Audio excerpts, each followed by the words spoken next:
Yes, right. I think we're finally live. Hello, Facebook group. Hmm. Sorry, we're a bit late. We did plan on oh hang on. I'm just gonna close down the Facebook page so it doesn't start giving me feet, so I can't hear myself because that would be really off-putting. Yeah, we decided to come live in my Facebook group like 30 minutes ago, but Susie and I have just been talking so much that we're a bit late. So hi everybody if you're watching us. And why did I ask you to come on, Susie? Because I saw you in Dawn's group a while ago, and when you just get drawn to somebody and you just think, right, there's something like a past life, or there's something that I need to talk to you about. So although we've literally talked about everything and anything in our lives, apart from actually what we're here to do, what I'd really like to do now, Susie, is talk to you about you and like what you do, how you help people, and how you started. How Over to you. Talk to Helen here. Oh, it's been a long journey. So, how did it all start? So, I suppose everything started, if I'm really honest with you, everything started as a teenager. I always knew that I was more sensitive. I was a bit of a hippie, if I'm honest with you. I remember about 17, 18, I was reading books like Celestine Prophecies and Along the Road Less Travel. So I've always had that kind of like in me. My dad's side's kind of got that lineage anyway of being a bit woo-woo, should we say. But I suppose I really got into it when I had a car crash actually.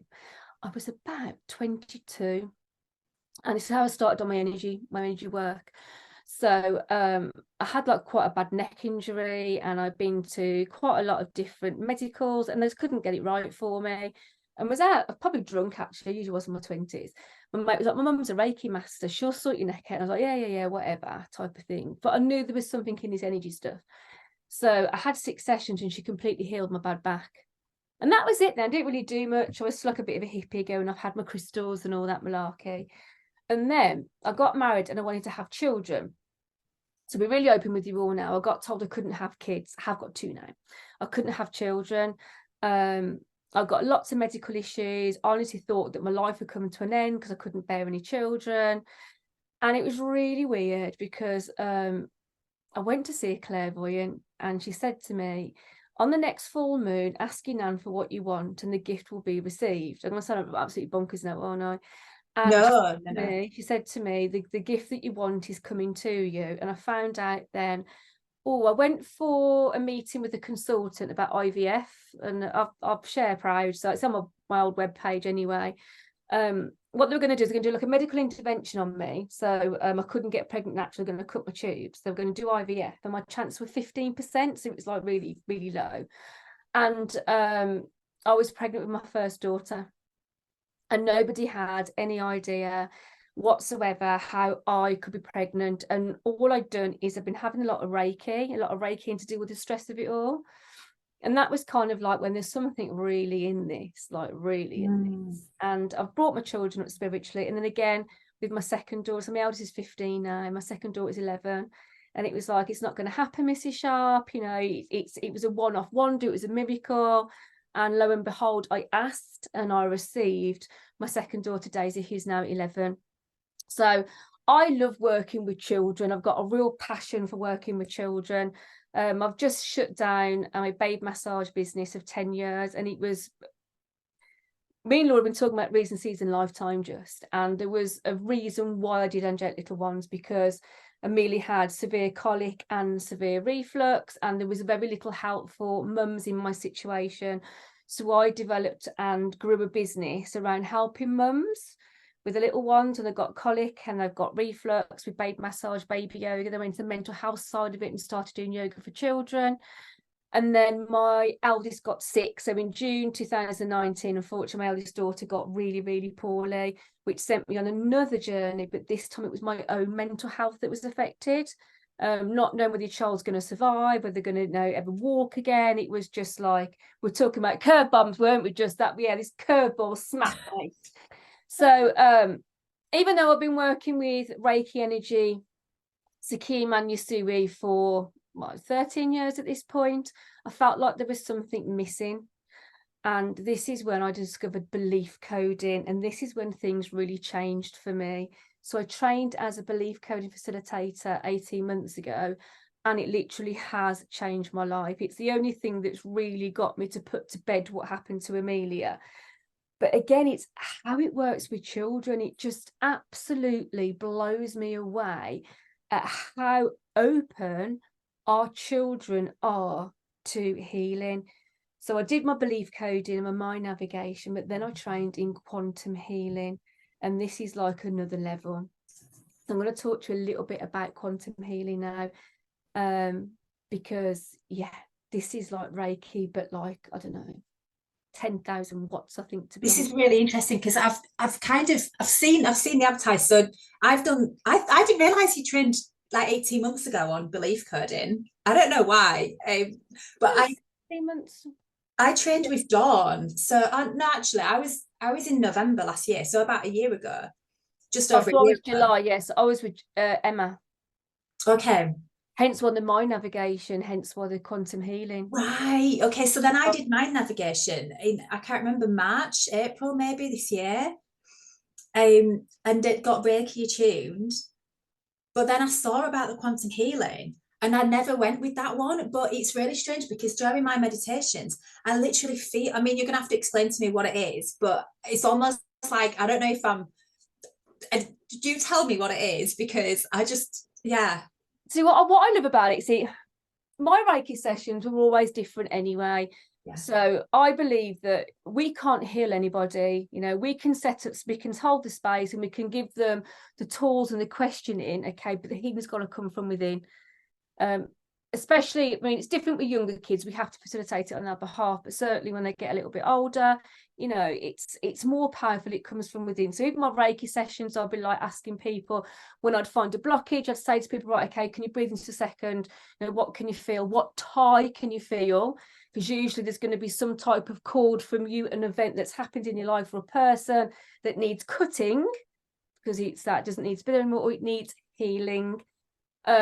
What I like about quantum healing is it is a meditation, but it's really, really powerful. So I take you on a journey and I take you up into the quantum, into your own healing portal, where you call in whoever you need to be at this moment in time from a spiritual support team.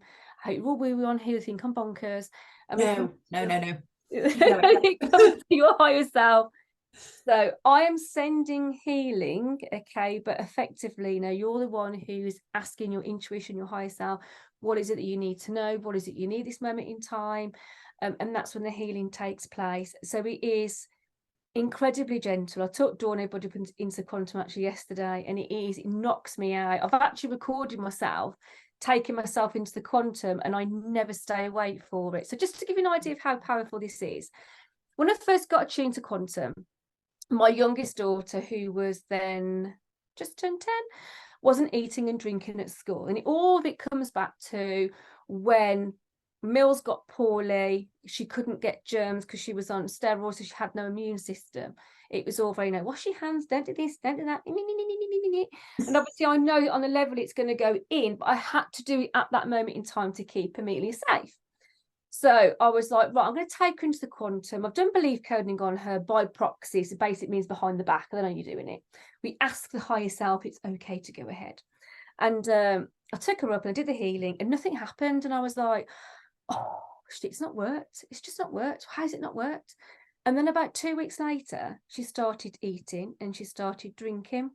But Laura, we've had another big breakthrough with Daisy. So we also worked on in this quantum field about this fear she's got of crowds. Again, COVID, can't go by people, got to keep your sister safe, made her frightened of crowds. So she turned 11 2 weeks ago, and she wanted to go to Manchester shopping. Didn't even think about the markets. Man City were at home. There was something on at the arena. I have never seen so many people in one place in all of my life. And I was like, shit, she's going to freak. Laura, she was fine.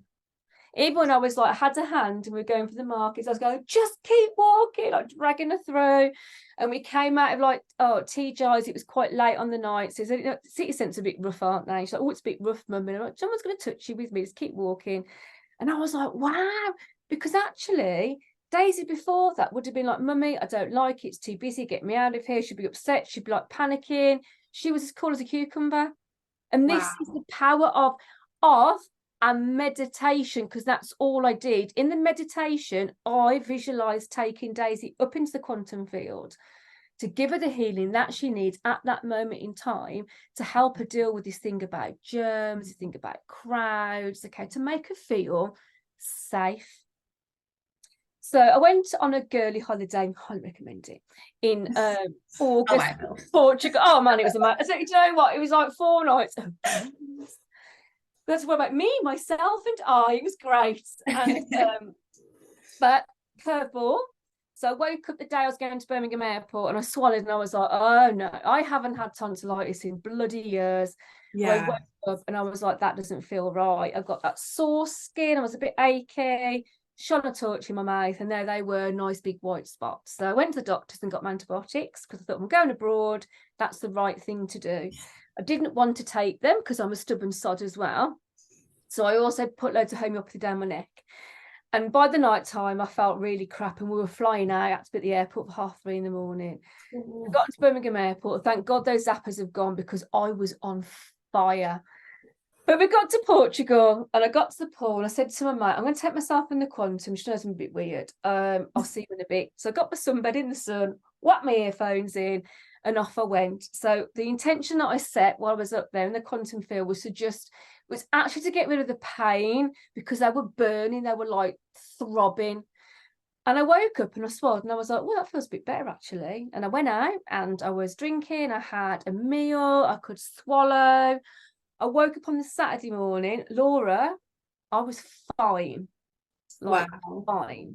Yeah. I'd taken I was a good girl, did start antibiotics, had about 4 antibiotics. We can't say it was that because they don't kick in. Yeah. They ain't that good. This was like Sooty's magic wand, okay? I got up, I walked to the beach, we had breakfast, I was fine. I got up on the Sunday morning, right? I had no white spots and I was completely back to normal. The only thing I'd done is took myself into the quantum. Yeah. I listened to a meditation. That was it. Yeah. It's mental, isn't it? And white spots as well, from experience. I mean, I've only ever had it once when I was 18. Oh, it was the most horrific experience. You're very lucky to have it just once. I used to have it all the time, but I saw a biochemist and without the homeopathy got rid of it. So it's the first time in probably about 13 years that I'd had it as bad. I was white over. I did want to crawl up my own arse and die. I'm not going to lie. I sat on that plane to Portugal. I've got some bloody kid kicking the seat behind. I'm there like, I had got the Prosecco to try and set me, like, try and get me to go off. But it was like, kick. Yeah. I was like, oh, I love kids, but not yours. So yes, that was a experience. And then my niece, she will not mind me sharing, by the way, she rang me up just before her A-level results. So to kind of backtrack back, she's had glandular fever. So from like this time last year up until, as we know, I took her into the quantum, she'd been quite poorly with glandular fever. So she was worried that she was going to fail her A-levels. So the day before the results, she rang me up. She was really upset. She's been physically sick. Do you know what I mean? We're talking like proper. This is not her. She's the most grounded 18-year-old I know. This is just not her. So Auntie says, I need your help. And I was like, ooh, she must be just coming to me to do my woo-woo on her because she's just not woo-woo at all. To do my woo-woo. But she's not woo-woo at all. And she was knackered. She's like, I need to sleep. So go to sleep and I'll text you later. And I texted her, she was fine. Got up in the morning, fine. Absolutely smashed her A-levels. In fact, she got one of the highest marks at the university. So she got like a scholarship as well. And then I saw her on Friday and I was saying they were going to take her into hospital and scrape her tonsils or cauterize them or something because she kept getting it so bad. And I said, what's going with tonsils, George? And she said, oh no. She said, do you know what? Since she took me in the quantum, I haven't had it again. Oh, wow. It didn't even work on it, Laura. It didn't even work on it. Yeah. It's just, it's blown my mind. So when you look at what we do, so you look at the belief coding, though I do more than my navigation, because I absolutely love my nav. I'm working with people all over the world, and to watch somebody physically change in front of you is just a blessing, isn't it? Really, we are blessed to do what we do. I know, it's mad, but people, it's great because people are now starting to be more open to this. But how do you explain to somebody that you can have such a difference, that you can make such an impact? And you literally see the transformation, like you say, in front of you. You finish a session and they look like 10 years younger. Yeah. It's mad. I was working with a lady literally just a couple of weeks ago, and we finished the session. I was like, oh, you look different. It's literally like that big black cloud has just gone. And the face changes. They look lighter, they feel lighter. Yeah, it's mad. It is mad, because all we've done is work with them in their own heads. Yeah. When I say to people is, I can't heal you. I can hold space and I can question you correctly, and I can send energy, granted, but I can't control what goes on inside your mind. Hence why sessions are always different. Like Amelia, so my eldest, started her mocks. So a few weeks ago, I found her actually in here in my office, and she was crying in the dark as well. And I was like, I'm not having this, it's your mocks. I don't want you panicking over. But, these are COVID kids, so she's never really sat an exam before, and it was like the proper hall one, you can't fight, you can't blink, you can't do nothing, can you?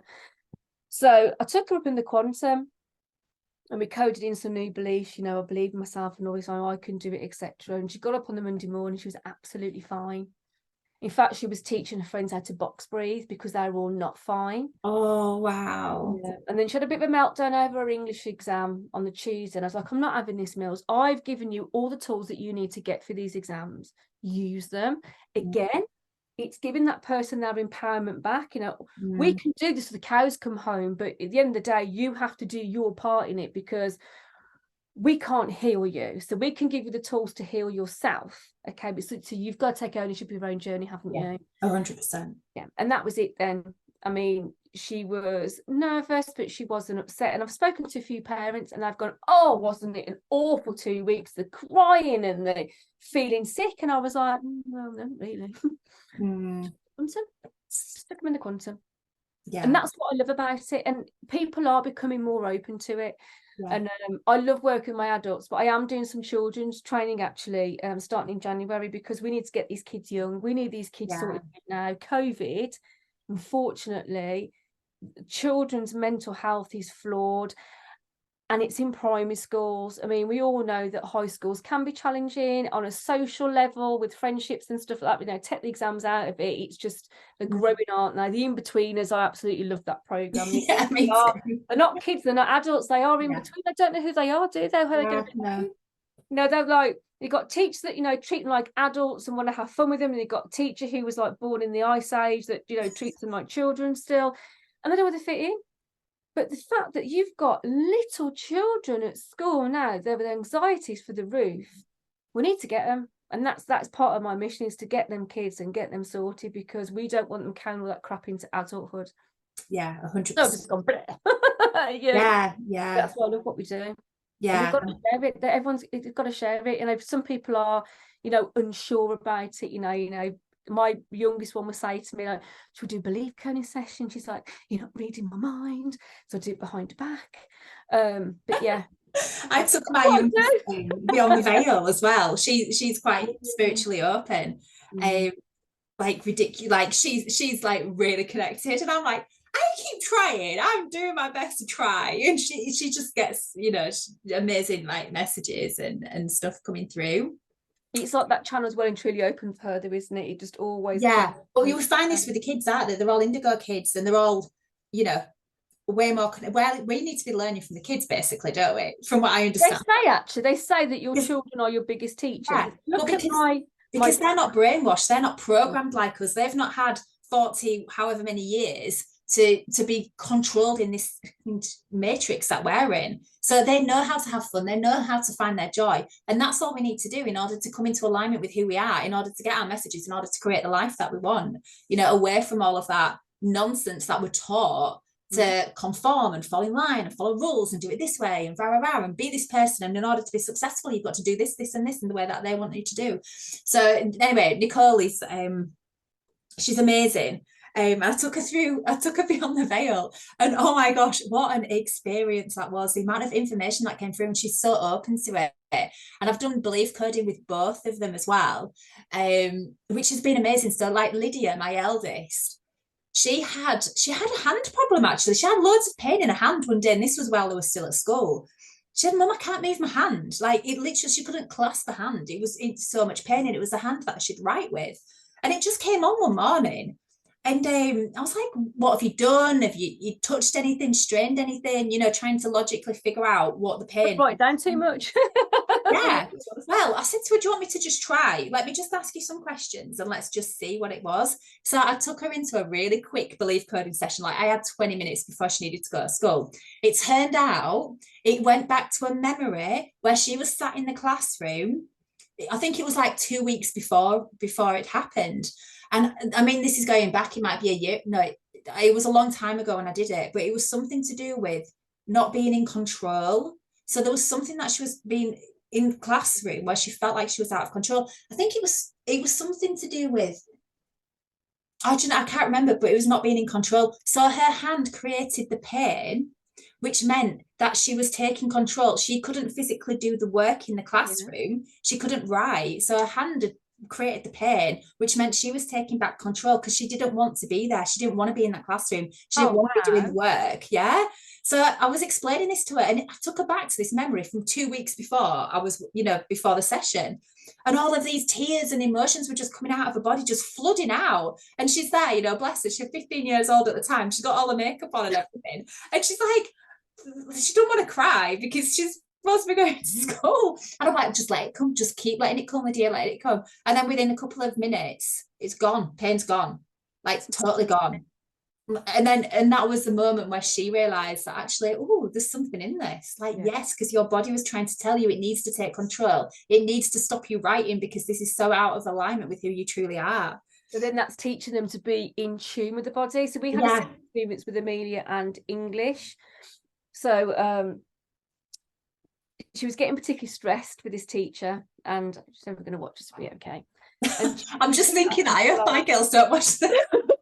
It was a case of, tell me that you've had a certain lesson without telling me that you've had that certain lesson. It was like, because she come out in a rash. And she'd get into the car after school and her neck would be rash and all her chest would have this rash on it. Oh, really? And I'd be like, we need to go into this rash meals. We need to go into it and find out what's going on. So we went into it, and it threaded about 3 different, with the same teacher, 3 different lessons. And we worked with it, and the relationship that she's got with that teacher now is outstanding compared to what it was. Like, she talked too fast, didn't explain very well. So all we've done is the belief coding on it, and then she slowed the talking down in the class and started explaining things better. She doesn't know anything about what we did. It was just the energy around it. Yeah. She gets particularly stressed. She will come home and say, Mom, can we have a belief coding session, please? So she does do it. Little one won't, but she does do it.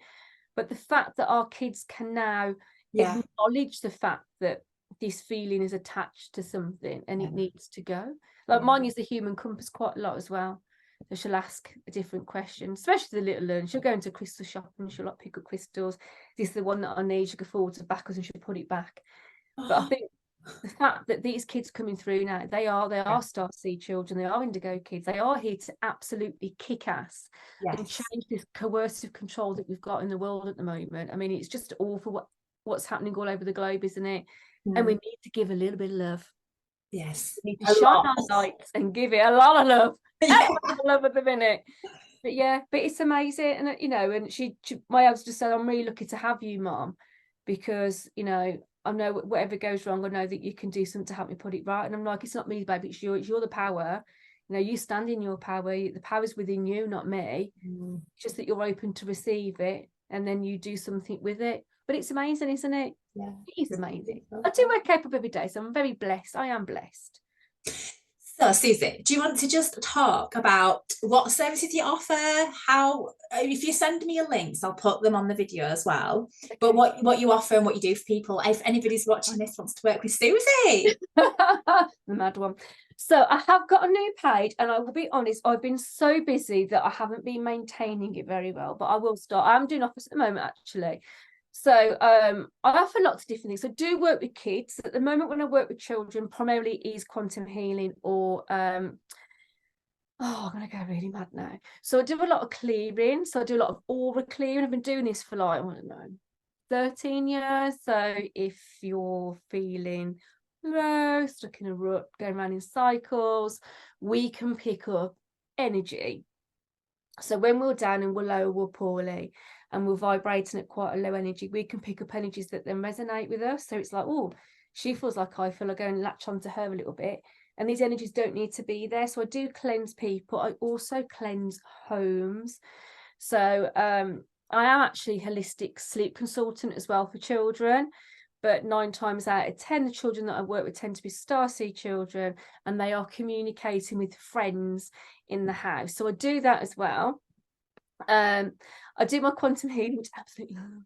At the moment, you can book a quantum healing session for £55. That will be going up to 90 soon. Belief coding. So I've got a bit of an offer on belief coding at the minute, actually. So belief coding should be 121, but during December, I'm doing it for 70. And my navigation, but I have got a massive passion for my nav. I know it's more expensive, but I've just finished working with another lady, and it would have took 19 belief coding sessions to do what we did in those 3. Well, I do it over 4, actually. So the way that I do my navigation is we do the 1, 2, 3 that we trained in, but I could catch up 4 weeks later, because usually I look at it as, with session 3 is the icing on the cake, session 4 is the cherry, finishes it all off nicely. And it's normally 697, and I'm doing it for 404 at the minute. Wow. Again, that's during December. If you book with me for Jan, okay, that's okay, because you're booking in December, and I'm really flexible actually. So kind of that's what I do, and I'm doing my children's training in January as well. So yeah, if you want to work with me, then please give me a call.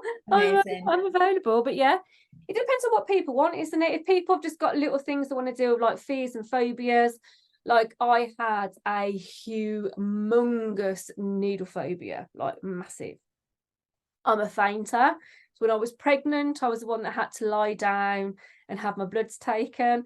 And then my hubby had major surgery last August. And when I went to pick him up from the Royal Orthopaedic in Birmingham, they were like, Mrs. Sharp, we're going to show you how to inject him. And I was like, you can F right. And then when he got his piece of, I don't even know what it was, like a rubbery plastic and a needle. And I'm like, what? We're going to, and they're putting it in. As I'm putting it in, I could feel bile coming up. And I was just like, I can't do it. And they were like, basically, put your big girl's pants on and inject your husband for the next 28 days. Oh my goodness. I know. So we got home and I was like, can't do it. And my friend's a nurse, she's a peds nurse. So she came around the next day and injected him. And he was like, it was a bit bad, bless him, do you know what I mean? I was like, this is really, really unfair. I need to put my big girl's pants on. I need to learn how to do this. So the next day I was like, right, I'm going to do it. And I come downstairs and I got like, a mouth was watering, I was hot, I was sweating. And I pulled the top off it and I went, my husband went, step away from me. And I went, it's okay. My hand was like this with his needle coming towards him. And he went, you sod off and leave me alone. You're not doing it. And I was like, okay, I'll go and get my neighbour then.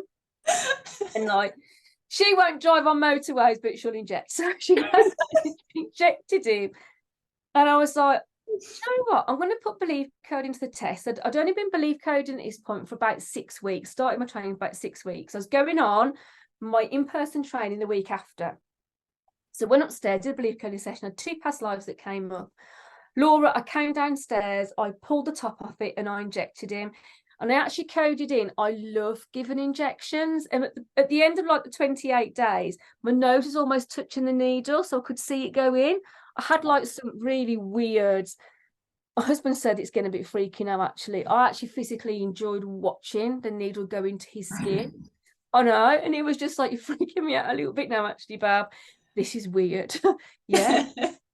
And then I thought, how does it work? So, because obviously with belief coding, okay, you know, most of the time it's for life, isn't it?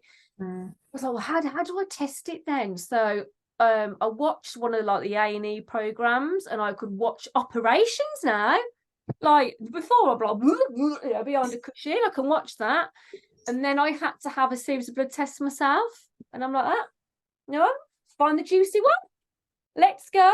So belief coding is amazing for those sort of one-off fear of flying. I can fly fine now. I can drive on the motorway now. I couldn't do that before. But if you've got something deep-seated, okay, so we're looking at depression, anxiety, addiction, you've had a traumatic upbringing, that's what I think my nav just steps into its light, isn't it? Because, when we're working with a fear or phobia, we're working with one discomfort, what's negative belief attached to it. But when you're working with something, like you've had a difficult upbringing, you've just had that heavy feeling all your life, this is where my nav literally rips it all apart, puts it all back together like a jigsaw puzzle, isn't it? And then codes it in. And then the quantum healing for everything, really, pain, illness. I'd say depression, anxiety, I think you need more than one. Again, it's that you're not going to heal everything in one session, are you? Because my nav's 40 in the day, it's not even over 3. So it all depends on what the discomfort is to which is the right route for you to go to aid your healing. But if they contact you, Susie, then you can have a chat with them about that, can't you? Yeah. We call it like a 30-minute discovery call, but as you can probably see today, it's just a little bit longer than that. I like to talk. I see like 70 months like me in my office and connect with people. You frozen. What was that? I said, isn't it funny how we're always guided and like drawn to certain people? Oh yeah. Especially and I think with the belief coding community, you're learning a modality. In fact, I learned belief coding for me. I got a successful baby massage business. I mean, I was running that, and I did it because I was in this bloody dark hole, this rut that I felt that was just sucking me in. And I knew the only person that could get me out of this rut was going to be me. What I didn't expect was 12 months later, it was bye-bye to baby business that had been a massive part of my life. And rather than going out and teaching mums, I'm sat in my office now. But I've just so healing well. Yeah. And with the belief coding community, I've met the most amazing people. Yeah, I know the belief coding communities have been amazing. When I first joined up, because I had the money patterns, like generate loads of money, and then it'd go. It's like, why have I got these peaks and troughs? Why can it not just be like consistent? So that was my motivation to learn the belief coding, because it was like, this is not how I anticipate. This is not how I want to live, like constantly like that. I just want it to be nice and consistent. But just like you, little did I know that what actually happens is like can of worms get opened. And even though I thought I was like fairly balanced and successful and, pretty much winning at every area of life, there's so much stuff that we carry, that we have going on deep, like all of our lives. There's so much stuff that happens. And not only that, it's past life stuff and ancestral traumas. And I believe part of the reason why we're here at the moment is to kind of put a stop on all of that, heal all of that, so we're not then passing it on to the generations and generations ahead of us. And it can do ancestral clearance. So I do quite a lot of that, actually. Yeah. So if you think that we can, is it roughly 20-25 generational trauma through our energy system? Yeah. So 9 times out of 10, your belief system isn't actually your belief system. It's been passed down.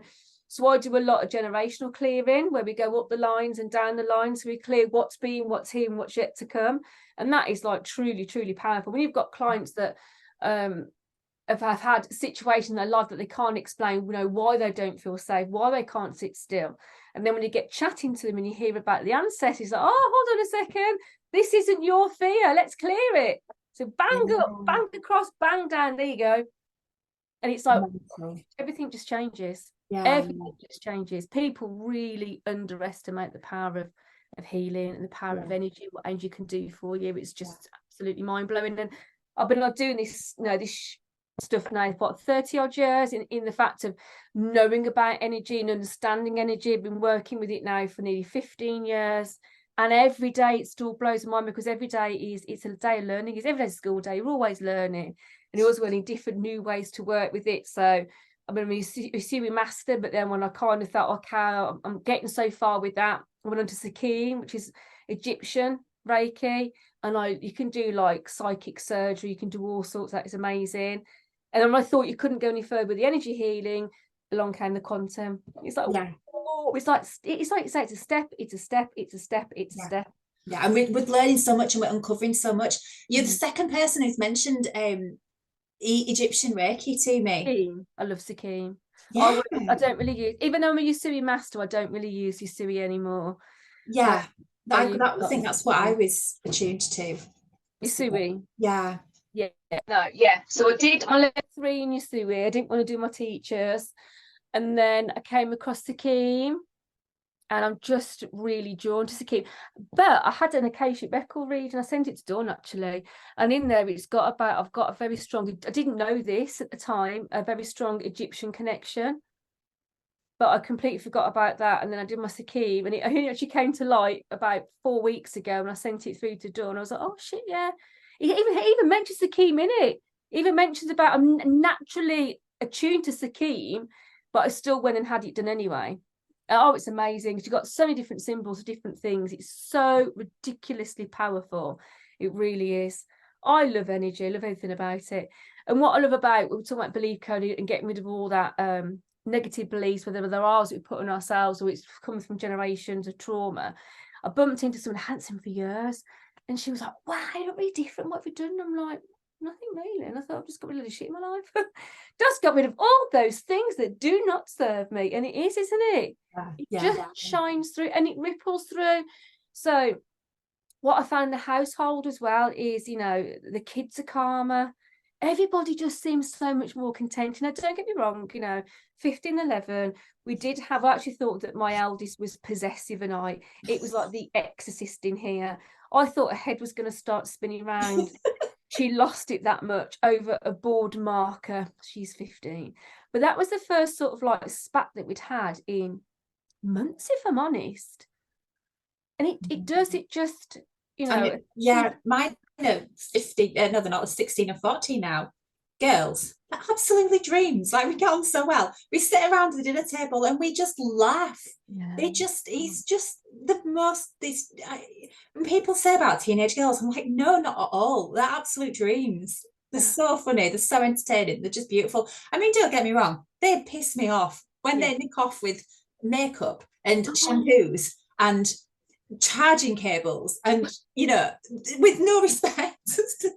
But, you know, we're working on those things. But that's just like, then just turn around to me and say, Mum, are you triggered? Do you need to work on something? And I'm like, you need to go work on yourself, mother. They do that. That's the one thing I've got at the moment is I go into the ensuite in our bathroom, and I'm like, you get in the shower and it's like there's no shampoo in there, there's no body wash in there, and I'm like, who's in my shower?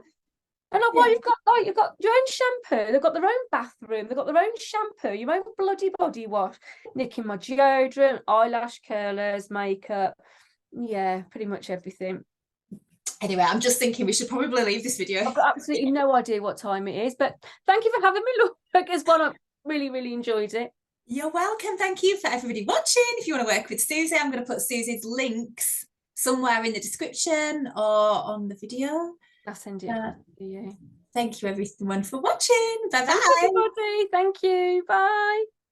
Let's see if I can stop it. Let's see if I can stop the recording.